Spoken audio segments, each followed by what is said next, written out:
সবাই সাবধান, গাড়ি থেকে কিভাবে তেল চুরি করে দেখুন। এই পাইপ গাড়ির ট্যাঙ্কির ভিতরে ঢুকায় দেয়, ঢুকানোর পরে ওই মেশিন ব্যাটারির দ্বারাতে মোটর স্টার্ট দেয়, ওই মোটরে টাইনা ওই দিক দিয়ে নেওয়া এই ট্যাঙ্কির ভিতরে তেল নিয়ে যায়। ওরা সর্বোচ্চ 1 মিনিটে 300 লিটার তেল নামাইতে পারে। এরা এতটাই ভয়ঙ্কর যে ধরতে গেলে বাসের কন্ডাক্টর আব্দুর রহমানকে আঘাত করে, গুরুতর আহত করে। ওই জায়গায় মারছে, আমি রক্তাক্ত আসছিলাম, এই জায়গায় আসার পরেও হাতে 2টা বাড়ি মারছে।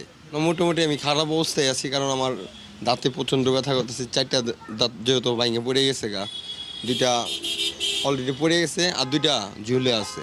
পরে বাসের শ্রমিক ও পুলিশের অভিযানে চোর চক্রের 2 জনকে আটক করে আদালতে প্রেরণ করা হয়।